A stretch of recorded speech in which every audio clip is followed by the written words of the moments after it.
Hey there, neighbors. If you live on one of Rio Rancho's 100 miles of maintained dirt roads, well, you're about to become the city's red-headed stepchild. Opinion, that would be why people who live on paved roads do not want to further subsidize improvements to dirt roads. Oh, wait a minute now. Don't dirt road residents and paved road residents both pay taxes to maintain roads that neither of them use? It appears the city might see things differently. Future is, do these other governing entities spend 55% of their budget on 23% of their roads? The answer to that is no. And how far off are we on that? Well, I was the county engineer for Bernalillo County.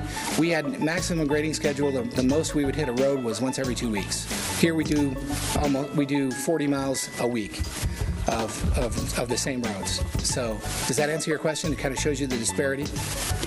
Well, now, I sure didn't see any unpaved roads listed on that new road bond the city wants all of us to vote and raise our property taxes for. Pave your road, and here's why. Yeah, I saw the price tag for the full-blown improvement was about $45,000. Oh, yeah. And if you went through a bond, the homeowner would be paying $285 a month, something like that. Mm-hmm. But so the issue comes down to a basic fairness. We have about 450 miles of paved road. We have about 100 miles of unpaved road. We put about 55% of our budget into the unpaved roads. Somebody's getting subsidized. Is that fair? So while the governing body considers further subsidizing the private golf course with our water rates, Mayor Hull's hand-picked Public Infrastructure Advisory Board is talking to staff about reducing the number of times per month your roads get graded. We actually have schedule. We have most roads are done on a weekly schedule. We have some that are done bi-weekly. And occasionally, I think there's one or two roads that we do once every 3 weeks. Those are the low-volume roads that have like one or two houses on it. Basis for that decision to maintain the roads so much more than the surrounding areas? Well, the department's been doing that for more than 10 years. So it's an expectation of the public? There is indeed, yes. And believe me, when we don't get out there like on a holiday weekend or a holiday week, when we don't do our grading schedule completely, because obviously we don't have 5 days to do our work, we hear it. We hear about it all the time. I agree. I'd love to have the 5 sweepers that we need. 7 would be wonderful, but we don't have that resource. So, yeah, or shifting maintenance, maybe. What would you suggest I shift? Decrease the frequency of the road maintenance, dirt road maintenance. And increase the amount of money being spent on paved streets to where it's more balanced, instead of 55% being spent on 23% of the roads. Well, that's an interesting approach, but well, we'll take it under advisement. We'll consider it. I wish I could implement it.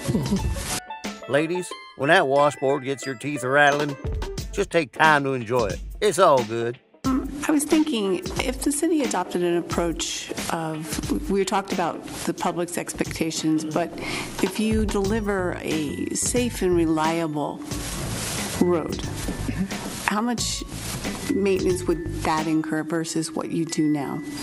So based on a resident's expectations versus safe and reliable, which I'm sure would be less maintenance than is already occurring, wouldn't that create a savings? I assume you're talking about unpaved roads? Right. Yeah. Realistically, once a month, if we hit those roads, about once a month. But here's a problem. People live on these roads in Priuses, and I've got a picture, and I think I showed somebody when we went out on the tour for the Palm Yard. It was after the rain, and the Prius was stuck in a bar ditch next to their house. What possesses them to buy a Prius when you live on a dirt road, a half a mile in on a dirt road, is beyond me. But the question can be made from that homeowner. I've had this type of service. I've had this level of service. I've come to rely on it. Therefore, I should be able to expect it. And so there's two sides to this coin. Woo-wee! Better carry a shovel and turn in that Prius for a gas-guzzling 4x4. And if city equipment damages your drainage culvert when they do grade your road, apparently it's all on you. do on there that we don't do in the city of Albuquerque is, for example, everybody has to have a culvert, has to be a certain size. It belongs to the homeowner. If it gets torn out by us, homeowner's responsible for repaying it. I can tell you there was a ton of screaming in Bernalillo County when we implemented that policy, but it has improved the drainage and it has improved the viability, if you will, of those dirt roads. Rio Rancho goes Rio Puerco. Yee-haw! Now, for those of you holding your breath waiting for the city to pave your dirt road, you might should start doing yoga. If you're planning to build your dream home on an unpaved city street, well, you better pay close attention to this next bit. In people's head.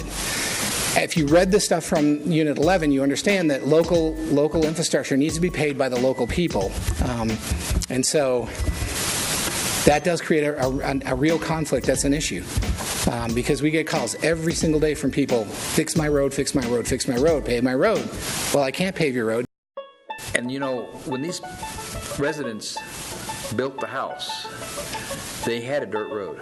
They knew they had a dirt road. There was no promise of anything special, was there? I wasn't here, so I wouldn't. Well, according to ordinance, are they guaranteed all this maintenance? You know, that's an interesting question. Ron, your age, he knows the ordinance, I don't. It's an interesting question as to what a person's expectations are and what a court would say our responsibility, the city's responsibility is. Dirt Road Gingers, I still love you, even if you aren't represented on our new Public Infrastructure Advisory Board. Of a lot of the issues with dirt roads, and my first question is, are any board members living on a dirt road? No. Okay, just wanted to clear that question. Embrace the dirt. Be one with the mud. I'm told it holds beneficial healing properties, except maybe for that high blood pressure. The Public Infrastructure Advisory Board members are selected and appointed by the mayor and approved by the governing body. This board replaced the Utilities Commission after the governing body dissolved it. Please see our previous videos on this. The board makes recommendations to the governing body about things they think should be changed. The city administration and departments also have the authority to move funds within their own budgets. The Dirt Road saga will continue and may come up again during budget hearings in May. Any governing body member or city staff could also sponsor some of the aforementioned changes to city policies at any time. Well, what do you think? Are you going to vote?